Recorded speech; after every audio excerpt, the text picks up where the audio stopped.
উপস্থিত সকলের প্রতি আমাদের উভয়গায়কের পক্ষ থেকে সালাম রেখে আমি আবুল সরকার এবং পরেশ আলী দেওয়ান উভয়ে আমি কিয়ামত, বিপক্ষ শিল্পী হাসর কিয়ামতের পাল্লা শুরু করছি। এই ক্যাসেট উপহার দিয়েছেন MS মিউজিক ঢাকা। তাই সবাইকে শুভেচ্ছা রেখে আজকের পাল্লা অনুষ্ঠান আরম্ভ করছি। আসসালামু আলাইকুম।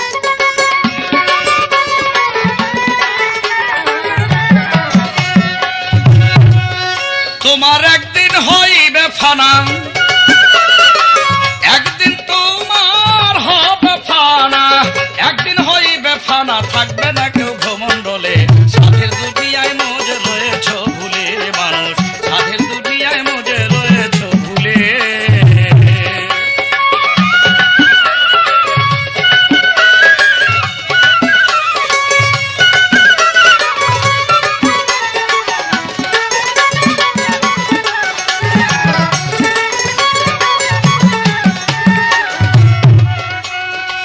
মানুষ রে আরে গুল পৃথিবী হয় গুলে গোল, সাক্ষী তার আছে ভূগোল, ভাসিয়ায় আছে পৃথিবী জলে।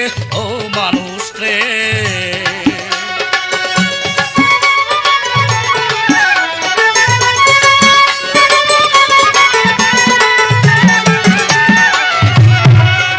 ওরা গুল পৃথিবী হয় গোলা গোল, গুল পৃথিবী গুল পৃথিবী হয় গুলে গোল, সাক্ষী তার আছে ভূগোল, ভাসিয়ায় আছে পৃথিবী জলে।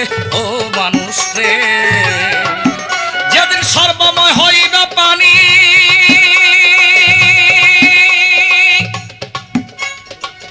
যেদিন সর্বময় হইবে পানি, এক বিন্দু না রবে ভূমি, থাকবে না আর কোনো প্রাণী জলে কি স্থলে।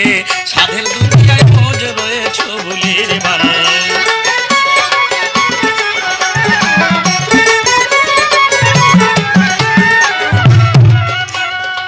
মানুষ রে তবে আজ গেলে কাল হবে 2 দিন, কেউ ভাবলো না গেল একদিন, রঙিন স্বপনের কৌতূহলে। ও মানুষ রে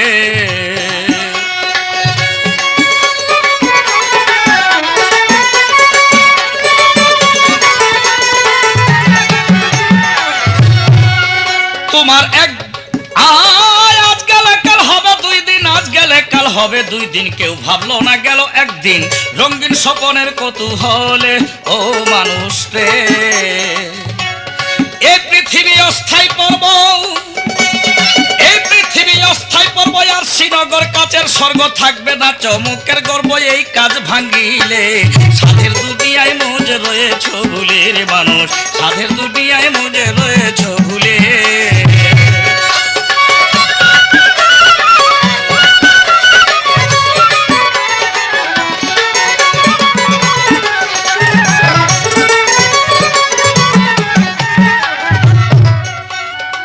মানুষ রে তোমার দিন গতে আসিবে সন্ধ্যা, নয়নে ঘনাবে আন্ধা, কালে বান্ধা কয়দিন আবুলে। ও মানুষ রে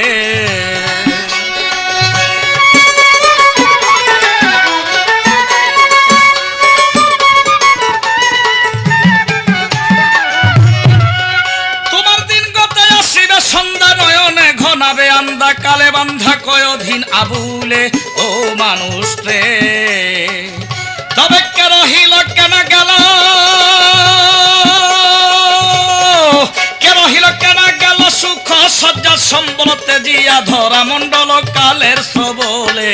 সাধের দুনিয়ায় মজে রয়েছ ভুলে রে মানুষ।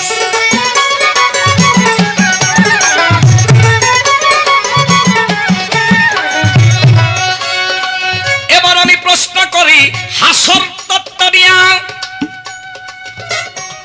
হাসরের জিজ্ঞাসা সবার মাঝে যাইতে চাই করি যা, হাসরের মাঠ বানাবে আপে পরবারে, আমি জিজ্ঞাসা করিতে চাই তারে। আমার প্রথমবারের প্রশ্ন, এই যে আল্লাহ তাআলা হাসরের মাঠ বানাবে, কোরআনে এবং হাদিসের মধ্যে বলেছেন আসমান জমিন যাহা কিছু আল্লাহ তাআলা সৃজন করেছেন সকল কিছু ধ্বংস করার পর হাসরের মাঠ বানাবে।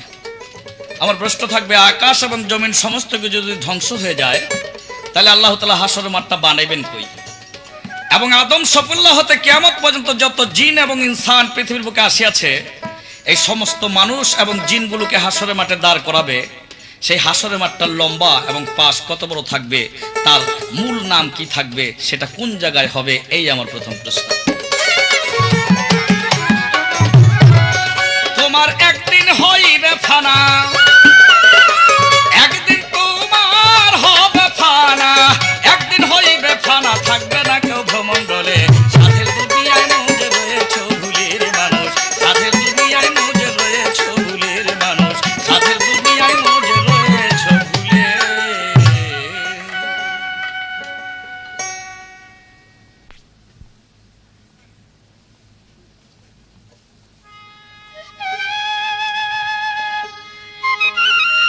আসসালামু আলাইকুম, আমি পরশালী বয়াতি। আমার সাথে আজ পালা গাইবেন আবুল সরকার সাহেব। আমরা হাসর এবং কিয়ামত দুটি দ্বারা নিয়ে আপনাদের সম্মুখে উপস্থিত হয়েছি। আমাকে কিয়ামতি থেকে হাসরে প্রশ্নমূলক কথা রেখেছেন, আমি সুন্দরভাবে তার কথার উত্তর মীমাংসা দেব, যদি আপনাদের দোয়া আমার উপরে থাকে।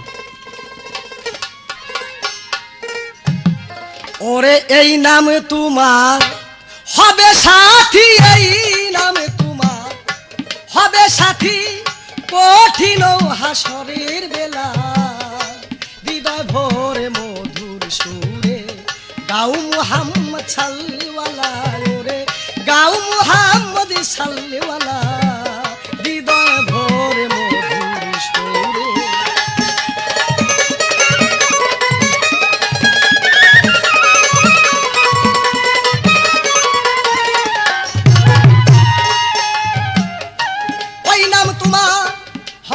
সাথী সাথী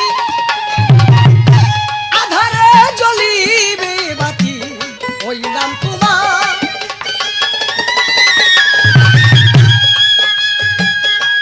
আধারে জ্বলিবে বাতি। হারে গায়ো সেই নাম, দিবারাতি গায়ো সে নাম, দিবারাতি ঘুচিবে মনের জ্বালা।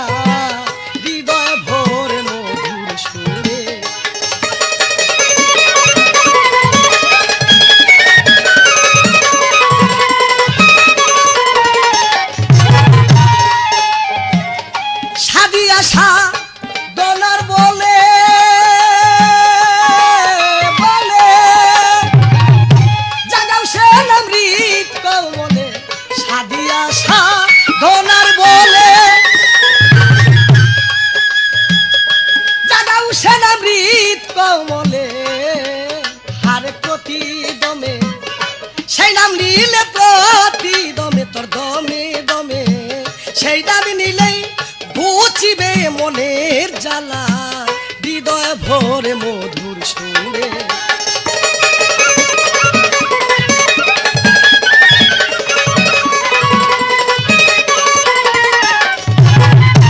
আজকে ভাই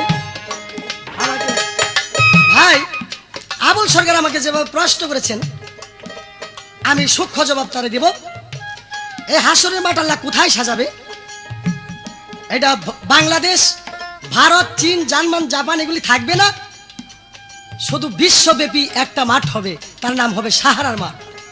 সেটা কোথায়?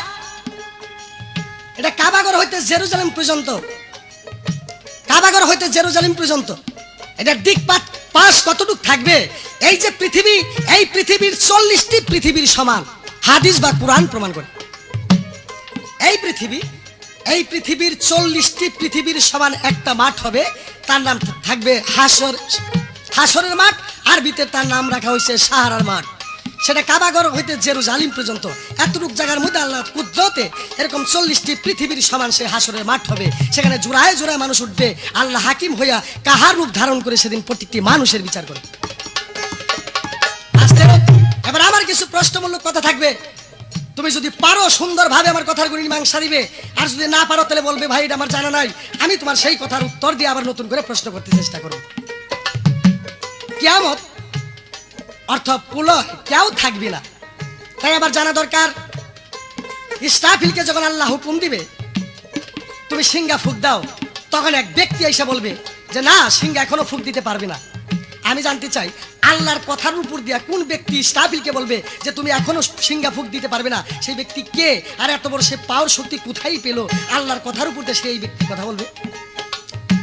আমার একটা প্রশ্ন, কিয়ামত শুনি হবেন, এই কিয়ামত কি আগে পরে কোথাও হয়ে গেছে, কি হয় নাই, না হবে, না হয়েছে? একটু কোরআন বা হাদিস মতো আমি তোমার কাছে বুঝতে চাই। রজ্জব কান্দে নবীর প্রেমে, প্রেমে আমার মন মজে না কেনে, রজ্জব কান্দে নবীর প্রেমে, ওগোয়া আমার মন মজে না কেনে, হারে কাঁদলে কি হয় শেষের দিনে, কাঁদলে কি ফল, তো কাঁদলে কি ফল শেষের দিনে, দিন গেলে সন্ধ্যা বেলা, হৃদয় ভোরে মধুর সুর গাও মোহাম্মদ সাল্লাল্লাহু আলাইহি।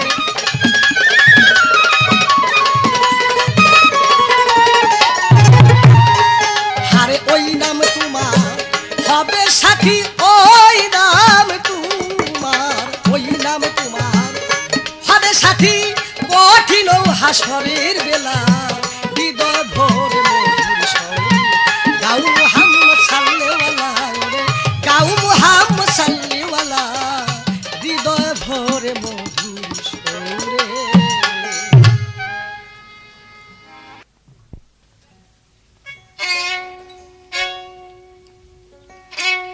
আগেরই মতো নাই তেমনি, আগেরই মতো নাই তেমনি, মানুষের ইমান সে জামানা, কিয়ামতের নমুনা ও মোনা, কিয়ামতের নমুনা ও মোনা, কিয়ামতের নমুনা।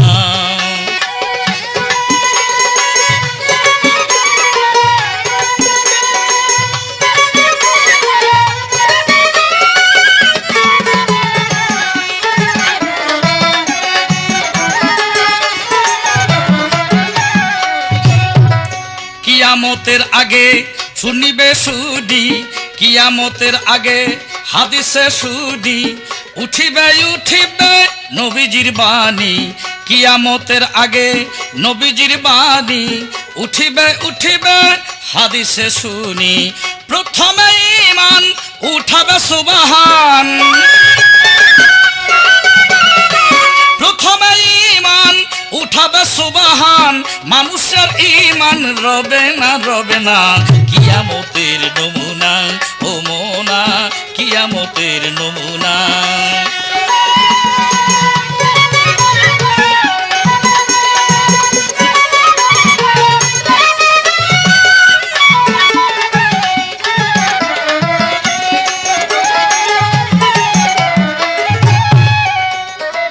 তারপরে লজ্জা উঠিবে ভদ্রতা, বড়র প্রতি ছোটর রবে না মর্যাদা, তারপরে লজ্জা উঠিবে ভদ্রতা, বড়র প্রতি ছোটর রবে না মর্যাদা, মানুষে মানুষে রবে না মুহাব্বত, মানুষে মানুষে রবে না মুহাব্বত, মানুষের স্নেহ মানুষ পাবে না, পাবে না, কিয়ামতের নমুনা ও মোনা, কিয়ামতের নমুনা।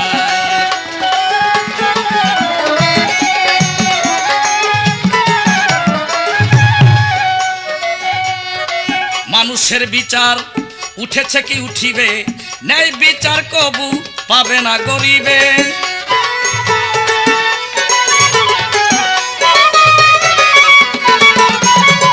মানুষের বিচার উঠেছে কি উঠিবে, ন্যায় বিচার কবু পাবে না গরিবে, জমিনের বরকত উঠিয়া যাবে, জমিনের বরকত উঠিয়া যাবে, উঠাইয়া দিবে সাই রাব্বানা, রাব্বানা, কিয়ামতের নমুনা ও মোনা, কিয়ামতের নমুনা।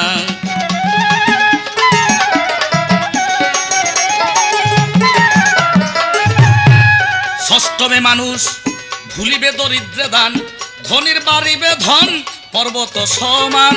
ষষ্ঠমে মানুষ ভুলিবে দরিদ্রে দান, ধনির বাড়িবে ধন পর্বত সমান। রবে না সবুর দিন এলেমি জ্ঞান,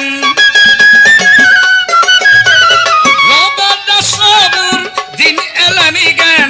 শিক্ষাতে সম্মান রবে না কিয়ামতের নমুনা, ও মোনা কিয়ামতের নমুনা।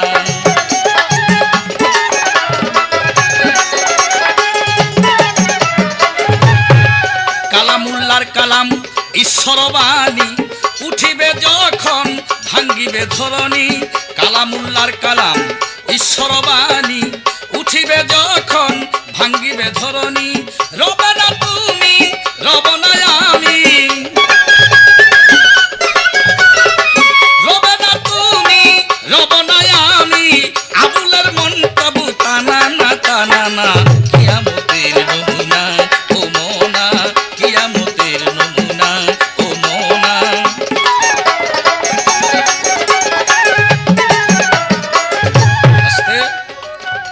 আজকের হাসর কিয়ামত পাল্লার মধ্যে আমার যে প্রশ্ন ছিল, সেই প্রশ্নের জবাব দিয়ে আমাকে প্রশ্ন করেছেন আল্লাহ হুকুম করবে ইসরাফিল ফেরেশতাকে সিংহায় ফু দিবার জন্য, কিন্তু এক ব্যক্তি ইসরাফিল ফেরেশতার সিংহার ফু বন্ধ করে দিবে। সেই ব্যক্তি এত বড় পাওয়ার পাইল কোত্থেকে? আল্লাহর হুকুমের উপর তার জোর দেখায় সে ব্যক্তি কে? তার আরেকটি প্রশ্ন এখানে ছোট্ট করে আছে, কিয়ামত হবে, কিন্তু কিয়ামত যদি পূর্বে কখনো হয়ে থাকে তাহলে সেটা কিভাবে কোরআন হাদিস মোতাবেক হয়েছে, এই তার প্রশ্ন। কিন্তু একটি জিনিস, সেটা হলো প্রশ্ন করার আগে যে কথাটা সবচেয়ে গুরুত্বপূর্ণভাবে যাচ্ছে, সেই গানটা হৃদয় ভরে মধুর সুরে গাও মোহাম্মদ সাল্লাল্লাহু আলাইহি। এই গানটার ভিতরে আছে দমে দমে সেই নাম জপ, ঘুষিবে মনের জ্বালা বা হৃদয়ের জ্বালা। তাহলে আমরা একটা জিনিস অনুভব করি, গান আজকে হাসর কিয়ামত, হাসরের মাঠে সকল সমস্ত লোক বা সমস্ত জিন এবং ইনসান ইয়ানফসি করবে। কিন্তু সেই দিনের গান যদি হাস্যর তত্ত্ব হয়ে থাকে আর আমার বিপক্ষ শিল্পী যদি নিয়ে থাকেন, তাহলে হাসরের মাঠে হৃদয় ভরে মধুর সুরে গাও মোহাম্মদ সাল্লাল্লাহু আলাইহি। সেই দিন মুহাম্মদ মুস্তাফা সাল্লাল্লাহু আলাইহি ওয়াসাল্লামের নাম মানুষের জপবে কোন জায়গার মধ্যে, কিভাবে? কারণ সেই দিন তো সবাই ইয়ানফসি বলবে। সেই দিন তো কোনো ইবাদতের স্থান নয়, ইবাদতের জায়গা নয়।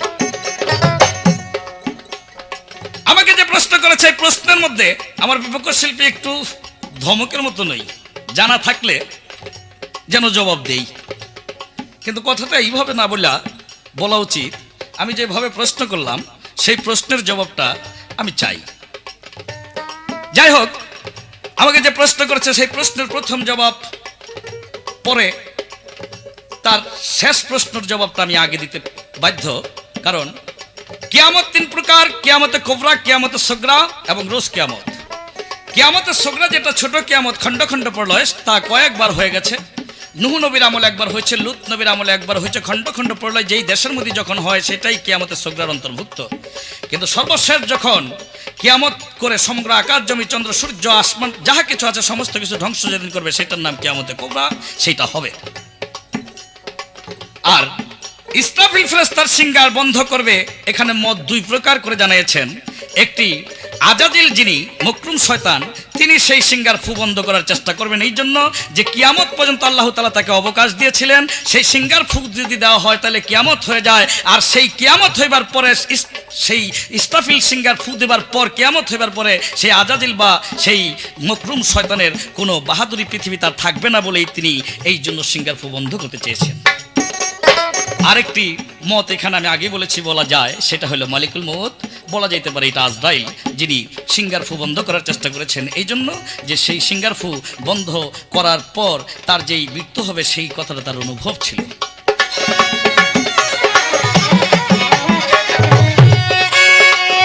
যাক, এবার আমার নতুন করে এলো জিজ্ঞাসা,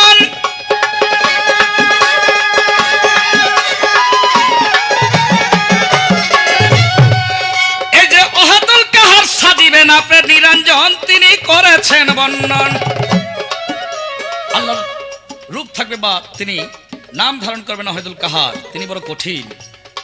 আমার প্রশ্ন থাকবে, তিনি যদি ওয়াহিদুল কাহার হয়ে থাকে তাহলে সেদিন তিনি বিচার করবে। কিন্তু আল্লাহর 99 নামের মধ্যে কোন নাম তার ওয়াহিদুল কাহার এই 99টা নামের মধ্যে পাওয়া গেল না। আমরা আল্লাহ 99 নামের প্রতি বিশ্বাসী। তার এক নাম আছে রহমানুর রহিম, তিনি দয়ালু।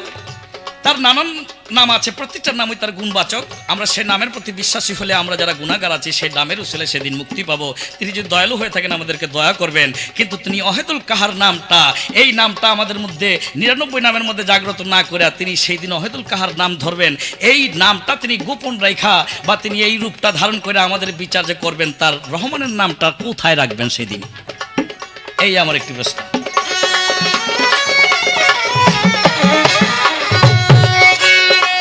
আগেরই মতো নাই তেমনি, আগেরই মতো নাই তেমনি, মানুষের ইমান সে জাবানা, কিয়ামতের নমুনা ও মোনা, কিয়ামতের নমুনা ও মোনা, কিয়ামতের নমুনা।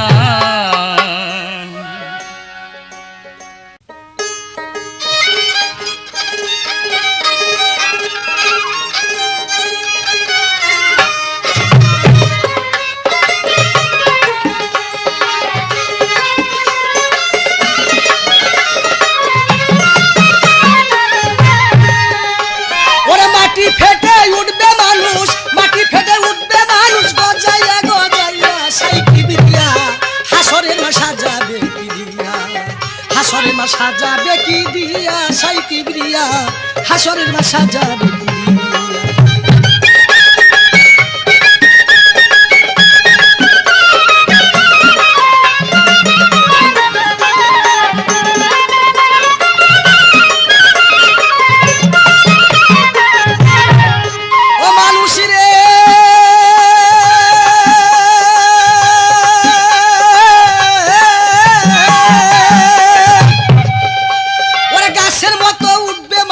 হাসরের দিন, ওরে নিদয়া থাকিবে সেদিন, গাছের মতো উঠবে মানুষ হাসরের দিন, ওরে নিদয়া থাকিবে। আল্লাহ শুনেন ভাই মুমিন, হারে পাপি তাপির করবে সেদিন আল্লাহ বিচার। ওরে হাসরের দিন নাম হবে তার ওয়াহিদুল কাহার, ওয়াহিদুল কাহার। নিদয়া নিষ্ঠুর অপরাণ, নিদয়া নিষ্ঠুর অপরাণ থাকবে নিষ্ঠুর হইয়া সেই কিবরিয়া, হাসরের মা সাজাবে কি দিয়া।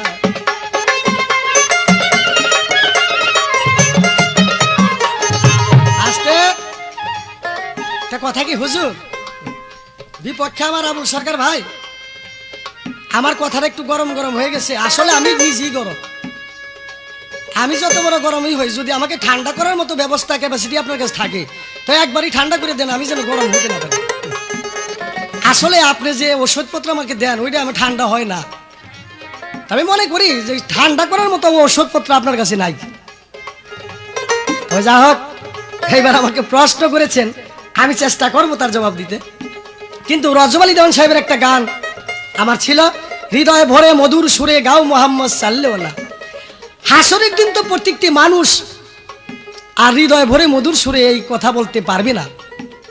আরে ভাই, এই পৃথিবীর বুকের কথা একবার যে ব্যক্তি হৃদয়ে ভরে মধুর সুরে দিনরাত 24 ঘন্টা যদি সেই হৃদয়ের মধ্যে নাম রেখে নবী আল্লাহ রাসূলের নামে যদি চোখের পানি ঝরতে পারে, কাল হাসরের দিনে ওই ব্যক্তি মুমিন হয়ে যাবে। তাই এই দুনিয়ায় থেকে যদি কর্ম না করে যাও সেই জায়গায় তুমি মুক্তি পাবে না। এইখানে থেকে যদি তুমি সেই কর্ম না করে যাও, ওই কাল হাসরের দিনও তুমি মুক্তি পাবে না। আর এইখানে যদি করে যাও ঠিক মতো, তার আমল নামার ফল ওইখানে যেই তুমি পাবে। এবার প্রশ্ন করেছে, আল্লাহর একটি নাম ওয়াহিদুল কাহার। কাহার শব্দের অর্থ মায়াহীন, কঠিন, নিদয়া, যার কোনো দয়া নেই। কিন্তু আল্লাহর একটা নাম তো রহমানের রাহিম। রহমানের রাহিম এই নামের অর্থ অতি দয়ালু। দয়াল কাহাকে বলে? যে আল্লাহর কাছে কিছু না চাইয়া যদি আল্লাহ তাকে কিছু দেয় তাকে বলা হয় দয়াল। আর যদি চাইয়া কিছু পাই তো দয়াল হইতে পারলো না। তবু আল্লাহ মানুষের প্রতি দয়া করে, যত পাপই করুক একবার যদি তার দরবারে খাস নিতে মাপ চাওয়া যায়, আল্লাহ তার উপরই রহমত বর্ষণ করে। কিন্তু হাসরের দিন কারো প্রতি রহমত বর্ষণ করবে না। তিনি একভাবে প্রত্যেকটি মানুষের বিচার করতে চেষ্টা করবে। সেদিন সেই রহমানের রাহিম নামটা আল্লাহর লৌহ মাহফুজের উপরে উঠে রাখবে, কিন্তু আর প্রত্যেকটি মানুষকে তিনি বিচার করবে তার কাহার নাম ধারণ করে। সেদিন যদি তিনি মায়া করতে যান, মহব্বত করতে যান, তবে তার পূর্ণভাবে তার বিচার হয় না। এই তার সুন্দরভাবে মীমাংসা করলাম। এবার আমার দুইটা কথা থাকবে। ইসরাফিলকে বলবে তুমি সিঙ্গা ফুক দাও, এক ব্যক্তি বলবে যে না ভাই সিঙ্গা ফুক দিও না। এবার কয় সেটা হলো আজাজিল, লিবলিস বা মুকরম, উনি বাধা দিবে। কিন্তু ভাই আমার কথা তো এটা না, আমার কথা এত ওর পাওয়ার শক্তি উনি পাইলো কোথায় যা আল্লাহর কথা নষ্ট করে? আমার কথা হলো এইটুকু। আবার বলে মালিকুল মউত, মালিকুল মউত তেমন পাওয়ার শক্তি পায় নাই, উনি চাকরি পেয়েছে শুধু মানুষের জান নেওয়ার জন্য। আল্লাহর উপর এত কথা কইবেন, ওনার মতো লোকের শক্তি নাই, পাওয়ার নাই। এই ব্যক্তি কে যে এত বড় শক্তি কি করে কামাই করলেন যে আল্লাহর কথার উপর দিয়ে কথা বলবে যে এখনো তুমি ফুক দিও না? আমার একটু জেরা রইল এখানে, সুন্দরভাবে তা মীমাংসা করবেন। এবার আমার হাদিস দলিল কোরআন নিয়ে দুটি প্রশ্ন থাকবে। কিয়ামত, নূহ নবীর আমলে কিয়ামত হয়ে গেছে, কথা ঠিক। ওই দেশকে আল্লাহ পাক ভাসিয়ে মারছেন, 40 দিন পর্যন্ত সে পানিতে মানুষ ভেসেছিলেন। কিন্তু দেখা যেতেছে 40 দিন পরে তার কিস্তিখানা জ্যোতি পর্বতের মধ্যে যা ভিড়ে। কিন্তু এক বুড়িকে বলেছিল যে বুড়ি কিয়ামত করলে ঘরে আসছে, হয়ে যাবে। বুড়ি কয় কবে হবে? কয় হবে। এই কথা শুই না বুড়ি বসে রয়েছে, সমগ্র শহরটা প্রলয় করে ভাসিয়ে মারছে, কিন্তু বুড়ি কইতেই পারে না কিয়ামত কখন হয়ে গেছে। ডাক দেন নুহুকে জিগায়, নুহু কিয়ামত কবে হবে? কয় বুড়ি তুমি কও কি কিয়ামত না হয়ে গেছে? আমি জানতে চাই, সমগ্র শহরটা ভাসিয়ে মারলেন, সবকিছু নষ্ট করে দিলেন, বুড়ি জানতে পারলো না যে কিয়ামত কবে হবে? এই ব্যাপারটা কি? বুড়িটা কে? আর এমন কি কর্ম ছিল যে বুড়ি জানতে পারে না যে কিয়ামত হয়ে গেছে? হাদিস তো সুন্দর করে জবাব দিবেন। আর একটা কথা আমার থাকবে, কিয়ামত এক লোক বলতেছে কিয়ামত অমুক দিন হবে, কিন্তু কিয়ামতের কথা ঘোষণা দেওয়ার পরও তার প্রতি এমন একটা গজব নাজিল হলো, সে একজন নবী, এমন একটা গজব নাজিল হলো। কিন্তু আমি জানতে চাই, কিয়ামতের কথা ঘোষণা দিয়ে তার প্রতি গজব নাজিল হলো, সেও বাঁচতে পারে না, সে নবী কে এবং কি তার অপরাধ? কিয়ামতের কথা বললি তার উপরে গজব হয়। তো সুন্দর করে বললে পরে আমি পাই বা না পাই তাতে আমার কোনো দুঃখ নাই। এই জায়গায় উপস্থিত শ্রোতাবর্গ যারা আছেন তারা প্রত্যেকেই আবুল সরকারের কথাগুলি বুঝতে পারলেই তো আমি সুখী।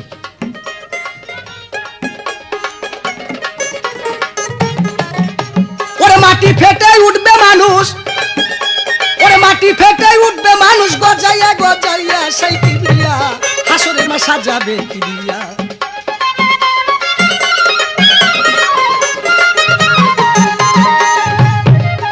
মাথার আদাত উপরে সূর্য রবে, মমিন মুসলমান। ওরে আসমান জমি তানমা হবে, শুনেন সেই বিধান। আমার নবীর উম্মত হবে যারা, আমার খাঁটি উম্মত হবে যারা, তারা যাবে বাঁচিয়া সেই কিবরিয়া, হাসরের মা সাজাবে কিবরিয়া।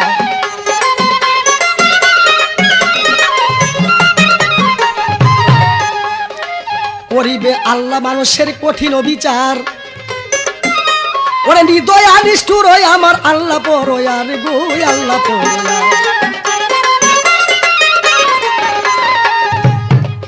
সেদিন অধীন জেলে পরশেরে, সেদিন অধীন জেলে পরশেরে নিয়ত রাইয়া সেই কিবরিয়া, হাসরের মা সাজাবে কিবরিয়া।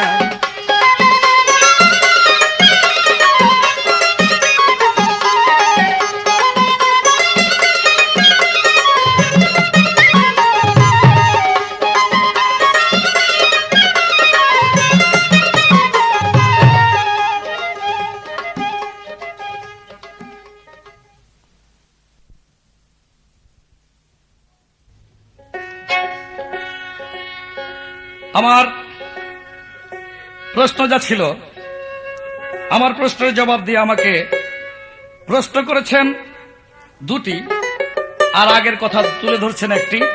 সেটা হইল আজাজিল বা ইবলিস শয়তান সিঙ্গার ফু যদি বন্ধ করে, তো হুকুমটা তো ছিল আল্লাহর, তাই আল্লাহর হুকুমের উপরে এত বড় শক্তি সে কোথায় পাইল? এই তার একটা কথা। নতুন করে প্রশ্ন, নূহ নবীর আমলে সকল প্লাবন হয়ে ডুবে গেল, কিন্তু এক বুড়ি সে প্লাবনে বা কিয়ামত কিভাবে কখন হইল এটা তিনি টেরই পাইলেন না। এটা কিভাবে পাইলেন না? তার দ্বিতীয় প্রশ্ন, এক নবী কিয়ামতের কথা বললেই তার উপর আল্লাহর গজব নামিয়ে আসতো, সে কে? প্রশ্নের জবাব দেবার আগে আমার একটা কথা মনে পড়ে সবচেয়ে বড় করে, সেটা হইল আগের আসরে একটা কথা ছিল, পারলে জবাব দিও। এই যে পারলে জবাব দিওর কথাটার মধ্যে আমি বলেছিলাম যে প্রশ্ন করলে এইভাবে ধমক দিয়ে কথা বলতে হয় না, সেটা বলতে হবে সুন্দরভাবে জবাব দিও। যিনি প্রশ্ন করে তিনি প্রশ্ন পাইবার জন্য আকাঙ্ক্ষী, তা আকাঙ্ক্ষীর ভাব থাকবে আজিজি। তাই এবার এই কথাটা তুলে ধরলেন, তিনি নাকি একটু গরমই, এই গরমে ঠান্ডা করতে পারে না, বা ওই ঠান্ডা করার ওষুধ আমার কাছে নাই। বাইরে ঠান্ডা যদি করিয়ে দেই তো গান গামকার লগে কও। একটা জিনিস লক্ষ্য রাখতে গো, এক ব্যক্তির পুকুরের মধ্যে ঘাট নাই, কিন্তু নামাজের জন্য অজু করার জন্য ওই ঘাটের একটা ব্যবস্থা করছে, একটা পাথর পুকুরের যেখানে পানির কিনারে রেখা, ওই পাথরের উপরে বৈশা বৈশা অজু করে, আবার নিরাপদে বাড়িতে এসে নামাজ পড়ে। কিন্তু এইবার ওই পাথর যদি উঠে হালানো হয় তাইলে কিন্তু তার অজু করার সময় কাদা ভরবো পায়ের মধ্যে, লক্ষ্য রাখতে হইব। তো ওই ব্যক্তি এই পাথর ওইখানে রাখে একমাত্র তার পায়ে যেন কাদা না লাগে। তাই মনে করো তোমাকে যদি ঠান্ডাই করে দেই তাইলে গান গাওয়া সম্ভবপর হইব না, কারণ গান তো পারলা। এবার হলো যা হবার, বাকি কিছু নাই আর, হলো যা হবার বাকি কিছু নাই আর, সকাল সকাল গেলেই বাঁচি সংসারে মানা নাই চাকরি, এই ঝকমারি করে কত দেখেছি কি গো সংসারে মানা নাই চাকরি, এই ঝকমারি করে কত দেখেছি কি গো সংসারে।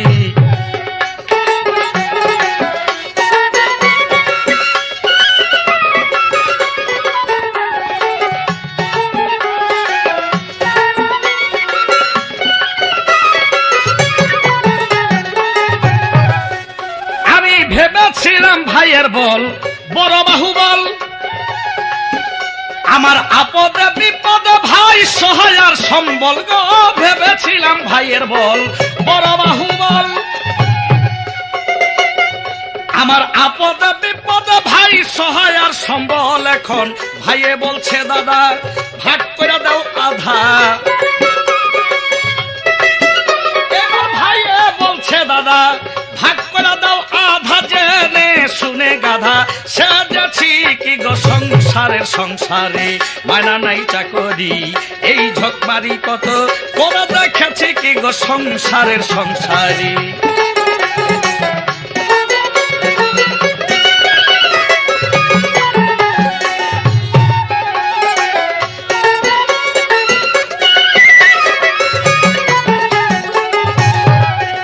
আমার প্রাণপ্রিয় পত্নী ছিল ভরসার স্থল,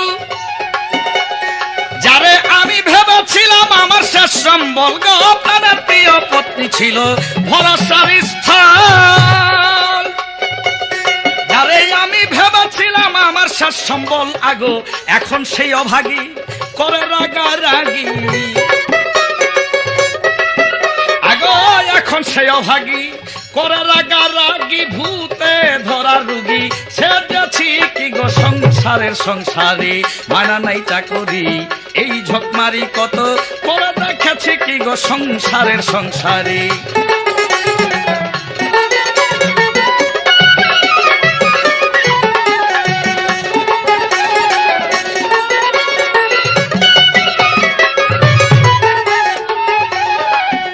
আমি ভেবেছিলাম পুত্রের মতো আপন কেহ নাই, আমি অনেক কষ্ট কইরা যারা খাওয়াই আর পড়াই গো, ভেবেছিলাম পুত্রের মতো আপন কেহ নাই, আমি অনেক কষ্ট কইরা যারে খাওয়াই আর পড়াই, এখন পুত্রে বলে বুড়া সকল নষ্টের গুড়া।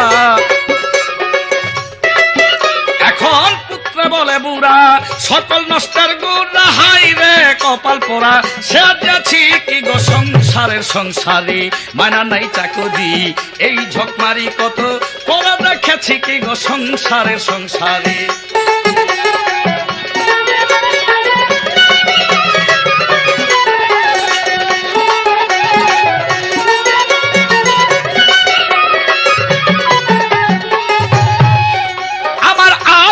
বান্ধব পাড়া প্রতিবেশী সকলেরই কাছে যেন আমি একটু বেশি আগে, আত্মীয় বান্ধব পাড়া প্রতিবেশী সকলেরই কাছে যেন আমি একটু বেশি। এইবার কয়েদি জয় দাসে কেউ না ভালোবাসে, এবার কয়েদি জয় দাসে কেউ না ভালোবাসে, যাবো কার কাছে ভেবেছি কি গো সংসারের সংসারী, মানা নাই তা কবি।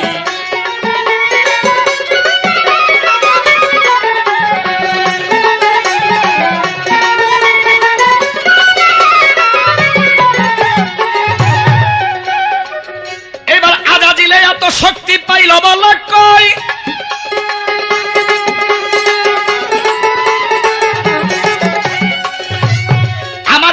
যুক্তি ধরে নিশান করেন সই গো, আজাজিলে এত শক্তি পাইল বলা কই, আমার কাছে যুক্তি ধরে নিশান করেন সই।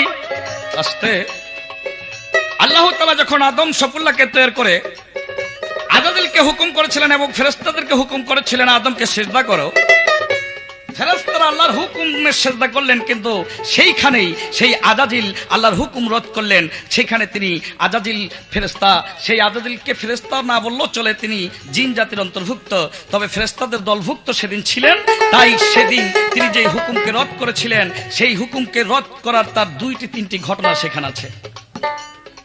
এরপর আল্লাহ তাআলা সেই আজাজিলকে জান্নাতের তাখত যখন দান করলেন, যখন তাকে অভিশপ্ত করলেন, তখন আজাজিল আল্লাহর দরবারে ফরিয়াদ করলেন, আমি তো অভিশপ্ত হলাম, কিন্তু আপনার কাছে আমি কয়েকটি জিনিস চাই।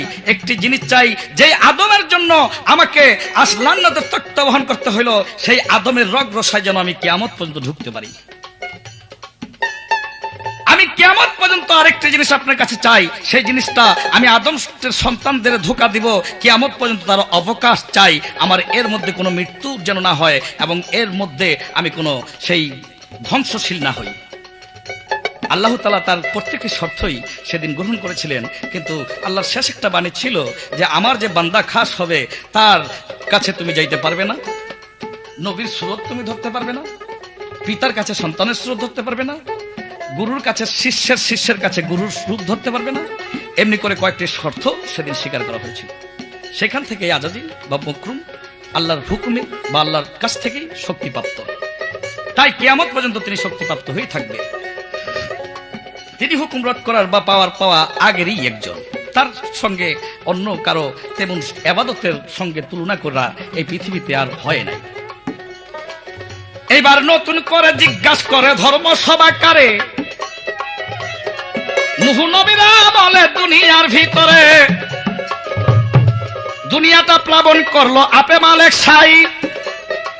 এর আগে নূহ নবী কিন্তু বাবা আইসা দুনিয়ার মধ্যে আইসা আল্লাহর ধর্ম যখন প্রচার করতেছিলেন, নিজেকে নবী বলে যখন দাবি করতেছিলেন, তার দেশে তাকে কেউ নবী বলে স্বীকার করে না, আল্লাহ বলে স্বীকৃতি দেয় না। আল্লাহকে বহুত বুঝাইবার পর তিনি আল্লাহর কাছে এটার একটি বিধান চাইলেন। আল্লাহ তাআলা সেই নূহ নবীকে কিস্তি বানাইতে বললেন, কিস্তিও বানাইলেন, কিন্তু কিয়ামত বা প্লাবন কবে হবে সেই সম্পর্কে আল্লাহ তাআলা তাকে অবগত করার জন্য বলে দিলেন, তোমার অনুসারী যারা আছে তাদেরকে নিয়া এবং জীব জন্তু বা পশু পাখি যাহা আছে, গাছ বৃক্ষ তরলতা যাহা আছে, যার জোড়া জোড়ায় তোমার কিস্তির মধ্যে উঠাইয়া তুমি রাখবে। তাই নূহ নবী কিস্তির মধ্যে সকলকে উঠাইলেন এবং একটি ইঙ্গিত চাইলেন, সেটা হইল আল্লাহ তাআলা যে তাকে প্লাবন করবে সেই দেশটাকে বা পৃথিবীকে, সেটা তার দেশের যে একটি চুলা, তার যে চুল্লা ছিল বা উনুন, সেই জিনিসটার নিচ থেকে পানি ধীরে ধীরে ধীরে ধীরে বাহির হইতে লাগলো বা হবে যখন, তখন বুঝতে হবে যে এখন প্লাবন হবে, কিস্তির মধ্যে গিয়ে উঠবে। কিন্তু এর আগে এই বুড়ি নূহ নবীর কথা শুনে বলেছিল, নূহ নবী আমি আপনাকে বিশ্বাস করি এবং আল্লাহকে বিশ্বাস করি, যখন প্লাবন হবে, দুনিয়া কিয়ামত করবে, আপনার কথার উপরে বিশ্বাস করে আমি আপনার কাছে অনুরোধ করে রাখি, আপনি যখন কিস্তিতে উঠবেন তখন আমাকে ডেকে নেবেন। নূহ নবী স্বীকার করেছিলেন, কিন্তু উনুন বা চুলার পানি দেখে তাড়াতাড়ি করে নূহ নবী যখন জোড়ায় জোড়ায় মানুষজন নিয়ে, যারা তার অনুসারী ছিল তাদেরকে নিয়ে কিস্তির মধ্যে উঠলেন, 40 দিন বা 41 দিন পর জুথি পর্বতের উপরে সেই কিস্তি যখন ভিড়লেন, পানি ধীরে ধীরে নামা গেলেন, কইমা গেলেন, জমিনের মধ্যে নামলেন, আর নূহ নবীর মনে পড়লো সেই বুড়ির কথা, আমি অপরাধী হয়ে গেছি। বুড়ি আমাকে বলেছিল প্লাবনের সময় তাকে যেন কিস্তির মধ্যে করে নেই, কিন্তু তার কথা আমি রক্ষা করতে পারিনি, ভুলে গেছি। সেই জন্য তিনি চিৎকার করতে করতে কাঁদতে কাঁদতে বুড়ির বাড়ির দিকে রওনা হয়েছেন। যা দেখে বুড়ির যেমন বাড়ি, সেই বাড়ি সেই আছে, গাছ বৃক্ষলতা সেই বাড়ির তত্রূপে আছে। দুয়ারের সামনে গিয়ে যখন উপস্থিত হয়েছেন, ঘরের দরজা খুলে বুড়ি এসে বলছে, নূহ নবী আমি কিন্তু আপনার উপরে এখনো অপেক্ষা করতেছি, আপনার কথার উপরে এখনো বিশ্বাস করে আছি, আমি ঘরের ভিতরে আল্লাহ এবং আপনাকে বিশ্বাস করে আল্লাহ নামের জিকির পাঠ করে অবগত এবং রত আছি, তাই যখন প্লাবন হয় তখন আমাকে কিস্তির মধ্যে ডাক দিয়ে নিয়ে যাবেন। নূহ নবী আল্লাহর দরবারে শুকরানা নামাজ পড়ে সেখানে তিনি আশ্চর্য হয়ে বললেন, আল্লাহ তোমার যে মহিমা বুঝার শক্তি নাই, এই বুড়িকে তুমি জীবিত রাখছো, তার উপর দিয়ে পানি চলে গেল, কিন্তু বুড়ি তার টের পাইল না। সবচেয়ে প্রধান বস্তু তখন ছিল বিশ্বাস। সেই বিশ্বাসটা বুড়ির যেমন ছিল নূহ নবী এবং আল্লাহর উপরে, তত্র বিশ্বাস সেই যুগে আর কোনো বুড়ি বা কোনো ব্যক্তির ছিল না বলে একমাত্র তিনি সেইখানে রক্ষা পেয়েছেন এবং আল্লাহর নামের জিকির করে।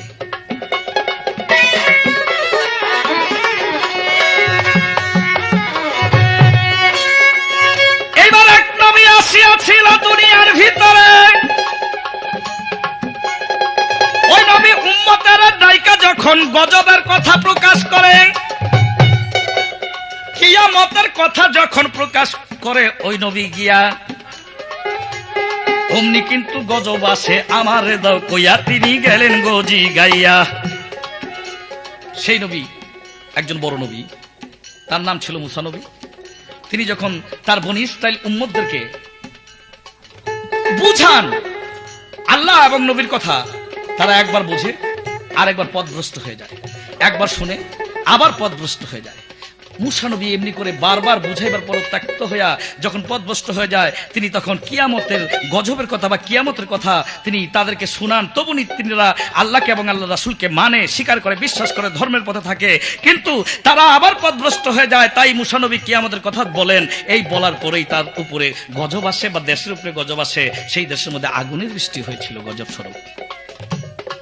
এটার একটি কারণ হতে পারে যে কিয়ামতের বর্ণনা নূহ নবী সরলভাবে, মুসা নবী সরলভাবে শুনেছেন, কিন্তু আসলে আল্লাহ তাআলার গজবটা আসার উদ্দেশ্য এই যে কিয়ামতের কথা একমাত্র আল্লাহ তাআলাই জানে এবং বহুত পরে হবে। মুসা নবী নবী হইয়া তিনি তখন এই কিয়ামতের কথা সম্পূর্ণভাবে তাদের কাছে বলতে পারেন না, অবশ্য গজবের কথাই বলা উচিত ছিল।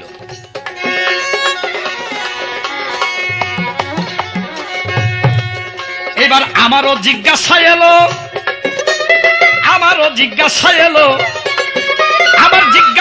এই সভাতে শুনেন দিয়ামন, আগ কিয়ামতের পরে হাসর করবেন নিরঞ্জন, হাসরের মাঠে যখন মানুষও দাঁড়াবে, আগ ঊর্ধ্বমুখী হইয়া মানুষ ইয়া নফসি কবে, ঊর্ধ্ব দিকে চায়া থাকবে, সকল মানুষ উলঙ্গ থাকবে, ইয়া নফসি বলবে, কিন্তু সেদিন একজন আরেকজনের দিকে তাকাইবার সময় পাবে না। আল্লাহ তাআলা সিংহাসনে ঠিকই থাকবে। আমার শুধু প্রশ্ন, সেদিন মানুষ ঊর্ধ্ব দিকে থাকলে উপরের দিকে আল্লাহকে দেখা যাবে না। আল্লাহ তাআলা তো বসা থাকবে সেদিন কাবাঘর যেখানে বর্তমানে, তার মধ্যে একটি আসন করে কুরসি করে সেখানে বসা থাকবে। কিন্তু আমার প্রশ্ন থাকবে, ঊর্ধ্ব দিকে আল্লাহ তাআলা হাসরের মাঠে সমস্ত ব্যক্তিকে রাখবেন, কিন্তু কিছু কিছু বিশেষ ব্যক্তি আছে যারা স্বয়ং আল্লাহকে সেদিন স্বচক্ষে দেখতে পাবে। সেদিন তারা ঊর্ধ্ব দিকে থাকবে না, সেদিন তারা আল্লাহর দিকে লক্ষ্য করে থাকবে, আল্লাহকে তারা স্পষ্টভাবে দেখতে পাবে। আমার প্রশ্ন, কারা আল্লাহকে দেখতে পাবে, কারা ঊর্ধ্ব দিকে থাকবে না, এবং ঊর্ধ্ব দিকে দৃষ্টি ছাড়া যারা আল্লাহকে দেখবে তারা আল্লাহকে কি রূপে দেখবে? এই আমার জিজ্ঞাসা করব তোমারে দেই কইয়া, আজকে তোমারে ছাড়বো না, তুমি শোনো পরশ মিয়া। আরেকটাও জিজ্ঞাসা করব শোনো মন দিয়া, আমি তোমারে ছাড়বো না, তুমি শোনো পরশ মিয়া। আমি যে এই ওষুধ দিতেছি, এই ওষুধ তোমার ভিতরে একটু একটু খবর হয়, কিন্তু এখন কোরআন ইঞ্জেকশন খাইয়াও যদি তুমি লড়াচড়া করো তাইলে এটা তুমি করো বাইয়ের দূরে। তোর আর একটা প্রশ্ন করি, তুমি খালি জবাব দিও। এই যে জিন এবং ইনসানের বিচার আল্লাহ তাআলা করবে, কিন্তু হাসরের মাঠের মধ্যে আল্লাহ তাআলা জিন এবং ইনসান সকলকে উঠাইবেন বটে, কিন্তু এক ব্যক্তিকে হাসরের মাঠে আল্লাহ চায়া দেখবে যে তিনি উঠেনই নাই। তাকে উঠাইবার জন্য আল্লাহ তাআলা ফেরেশতা দিয়া বহুত বিনয় এবং স্বপ্ন করে বা অনুরোধ জানাইয়া তারপরে তাকে উঠাইবে, কিন্তু একটা শর্তের বিনিময়ে। আমার প্রশ্ন, সেই ব্যক্তি কোন ব্যক্তি, কাকে উঠাইবেন, কি শর্তের বিনিময়ে উঠাইবেন, এই আমার জিজ্ঞাসা। আমার এই পর্যন্ত কথা রইল,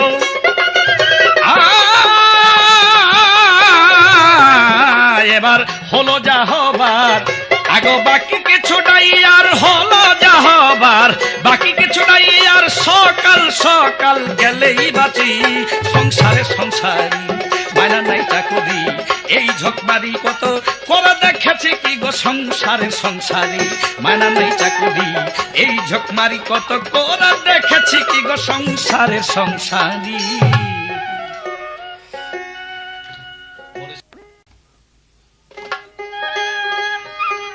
ওরে ভাই মমিন, সামনে বড় ঈদুর দিন, কি জব দিবি হাসরের দিন যায়া রে, কি জব দিবি হাসরের দিন যাইয়া।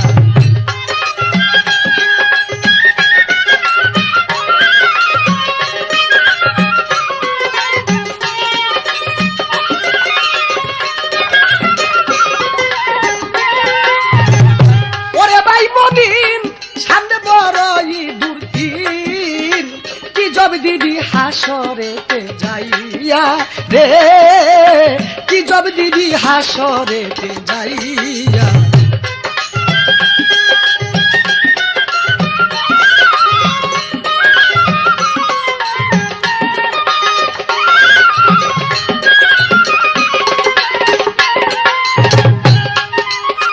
ঊর্ধ্বমুখী হইয়া সবাই থাকিবে দাঁড়াইয়া, ইয়া নফসি মুখে সব নিয়া। কবি বলে ইয়া উম্মতি, উম্মতের হবে কোন গতি,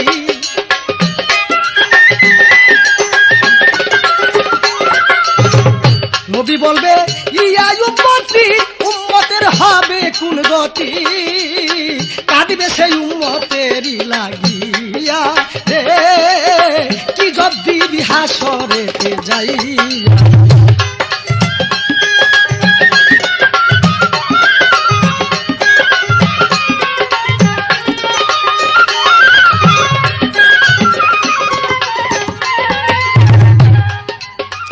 আদা তুপরে সূর্য রবে, জমি হয় তামা, নবীর উম্মত যারা হবে পাইবে ক্ষমা, মাথার আদা তুপর সূর্য রবে, জমি হইবে তামা, নবীর উম্মত যারা হবে পাইব ক্ষমা, যারা হইব মুমিন থাকবে অষ্ট জায়গায় চিন,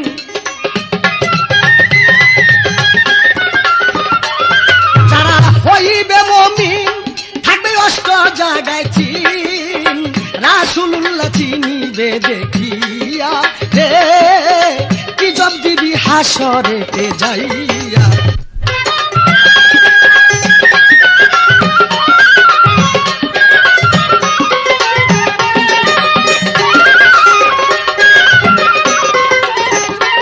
আজকে ভাই আমার আউল ভাই বলে যে তোমারে যদি আমি ঠান্ডায় করি ফেলাই, আমি গান গামু কারে লইয়া।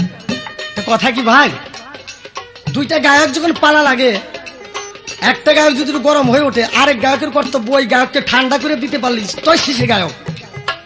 শ্রোতারা বলবে জমুক পরশালী আবুল সরকারের কাছে একদম হারিয়ে গেল, ঠান্ডা হয়ে গেল। তবে তুমি যদি আমাকে ঠান্ডা করতে না পারো তো আমার কিছু করার নাই। আসলে একটা কথা কি ভাই, এই মেধা বোয়াতির সাথে গান গাইলে আমার ঘুম আসে, আমার আসে ঘুম। আর পারো তো আমার তুমি হিট করো, তোমাকে আমি হিট করি, তো সে একটা মজা আছে। আর মেয়েরা ধরো বয়াতির সাথে বললো ওই রাত্রে আমার ঘুম আসে, মনে করি ও রাত্রে কি গামু, তো ঘুম যাই। আমি যদি একটু গরম হয়ে উঠি, তোমার যদি এমন কোনো কায়দা থাকে আমার একটু ঠান্ডা করে দাও, ব্যাপারটা কি হুজুর, যেমন সাপুরিয়ারা সাপ নিয়ে খেলা করে, গ্রামগঞ্জে সাপ খেলা দেখা, জাতি সাপ যখন সাইরা দেয় তখন সেই জাতি সাপ করে কি একটু ফনা ধরে ভোস করে উঠা সেই লোয়ারের সাথে খেলতে থাকে। যখন খেলতে থাকে তখন ওই বেদের কাছে, ওই খেলোয়াড়ের কাছে, ওই সাপুরিয়ার কাছে এক পদের ঔষধ থাকে। সেই ওষুধটা যখন সেই সাপের মুখের কাছে নেয় তখন সাপ আর সেই ওষুধের ভয় থাকতে পারে না, ও অবশ্যই সে নিজ দিকে মাথা দিয়ে সে ফনা নষ্ট হইয়া সেই সাপ আবার সেই পাতিলের ভিতরে জেগেছে। তাহলে এত বড় সাপ, ওই সাপুরিয়ার কাছে যদি ঔষধ না থাকে তাহলে সেই সাপ নিশ্চয়ই তারে ধ্বংসন করবে, সাপুরিয়া মারা যাবে। ওই ঔষধের বলেই যখন সে ঔষধ ধরে আর সাপের শক্তি থাকে না, সাপের শক্তিহীন হইয়া সাপ পড়ে গেলেন, ফনা তুলবার শক্তি থাকে না। তাই আমি যত বড় সাপই হই, জাতি সাপ, কিন্তু তোমার কাছে যদি সেই ঔষধ থাকে তো সে আমার রাগ নষ্ট হয়ে গেল। আর যদি ঔষধ না থাকে তো তুমি কিছু করতে পারবে না, তোমার ধ্বংসন করলে তুমি মারা যাবে। আসলে তোমার কাছে নাই সেই ঔষধ, তুমি আমার ফিরেইবে কি? দেখো, ফিরার একটা ক্যারাগুটি তো তোমার চাই। তাহলে আমি অনুরোধ করব, তুমি ওইরকম সাপুরিয়ার মতো আমার নিয়ে খেলা করো। আমি জাতি সাপ, আমি তোমাকে ধ্বংস করবোই। যদি ঔষধ থাকে তাহলে পারবো না। এখন ভাবে বুঝলাম, কর্মে কর্মে বুঝলাম, কিন্তু আসলে তোমার কাছে ঔষধ নাই, ঔষধ নাই। তা আমার অনুরোধ, আর কিছুদিন ঘুরে কামেল পীরের কাছে যে তত্ত্ব বিষয়, হাদিস, দলিল, কোরআন কিতাব সম্বন্ধে ঘুরে কিছু ঔষধপত্র জোগাড় করেন, যেমনি পরশালী বয়তে আপনার কাছে ঠান্ডা হয়ে যেতে পারে। এমন একদিন সামনে বড়ই দুর্দিন, কি জব দিবি হাসরের দিন যাইয়া রে, কি জব দিবি হাসরেতে যাইয়া।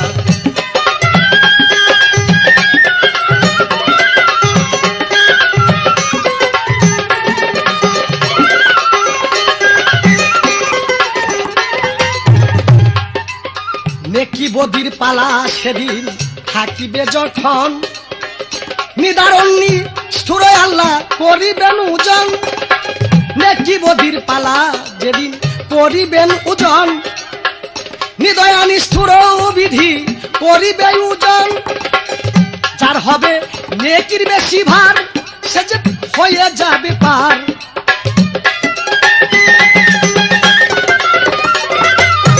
নেকির বেশি ভার সে যে হয়ে যাবে পার। বদিরা যায় দুজকে চলিয়া রে, কি জব দিবি হাসরেতে যাইয়া।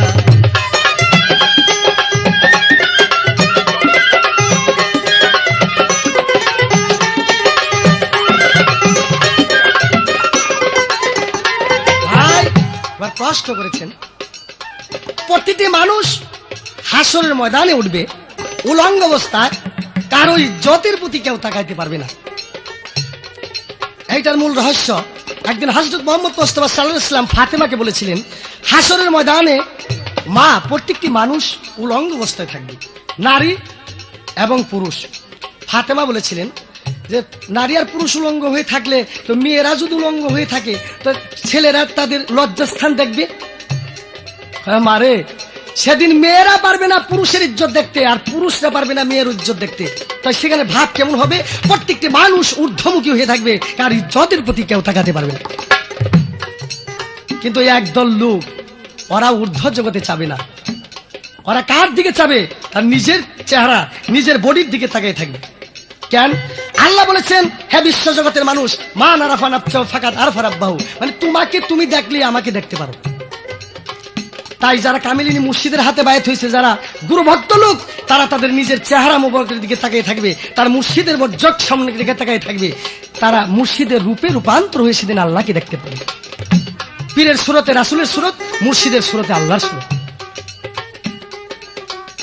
এইবার কোন এক লোককে ডাকবে যে তুমি উঠ, প্রত্যেকটি মানুষ উঠবে, সেই ব্যক্তি উঠবে না, তুমি উঠ। কে সেই ব্যক্তি? কি একটা শর্তে তিনি উঠে আসবে? তিনি হযরত মুহাম্মদ মুস্তাফা সাল্লাল্লাহু আলাইহি ওয়াসাল্লাম। প্রত্যেকটি মানুষ হাসরের মধ্যে দাঁড়িয়ে থাকবে। রাসূলকে ডাকার জন্য জিবরাইলকে পাঠাবে যে রাসূলের রওজা মুবারকে যে রাসূলকে ডাক দাও। তখন যে ডাক দিবে, ইয়া রাসূলুল্লাহ আপনি উঠুন, উঠে না।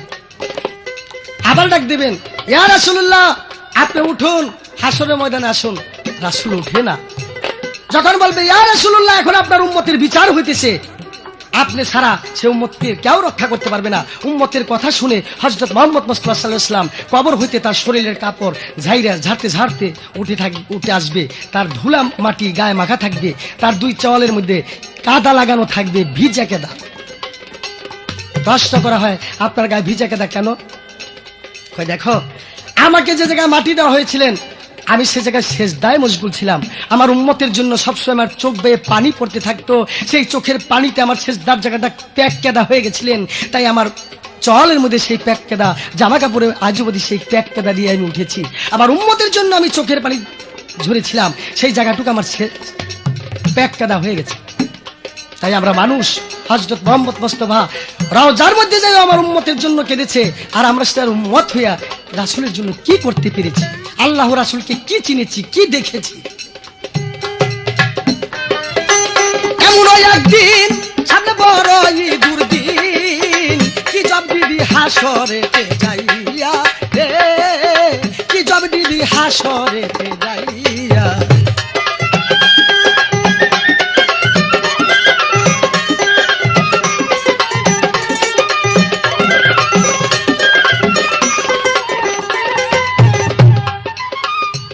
বাবা তুল ছুড়াতে পারে নিবে, পড়তে নিবে বার, মানুষকে করিয়া দিবে যখন সুবিচার। নেককারগণ যাবে পার হইয়া, বদি যাবে পড়িয়া,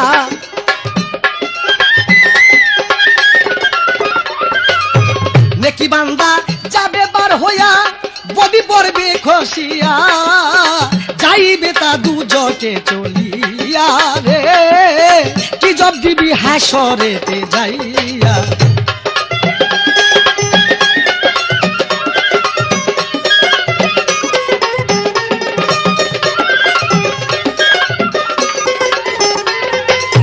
চুলের মতো পথ হইবে হীরার মতো ধার, অনায়াসে নেকি গনে হয়ে যাবে পার।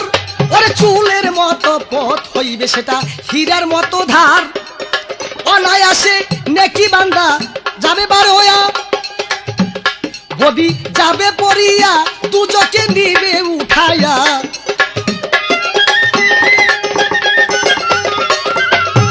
তাই পরশ আশাই রয় চাইয়া, সেদিন বান্ধব সাজিয়া, আমারে নিনি ব্যাপার করিয়া রে, কি জব দিবি হাসরেতে যাইয়া।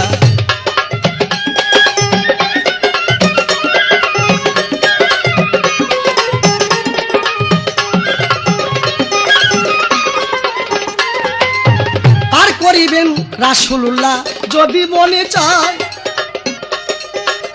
অধম বান্দা জানিয়া বার করবেন আমায়।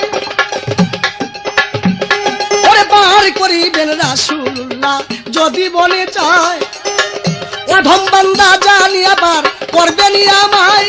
আমি আছি তোর আশায়, নবী পাই জানো তোমায়, আমি আছি তার আশায়, নবী পাই জানো তোমায়।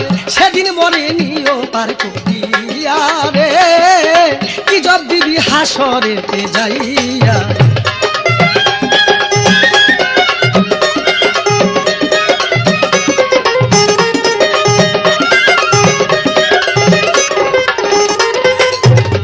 ওরে ভাই মুমিন সামনে বড়ই দুর্দিন,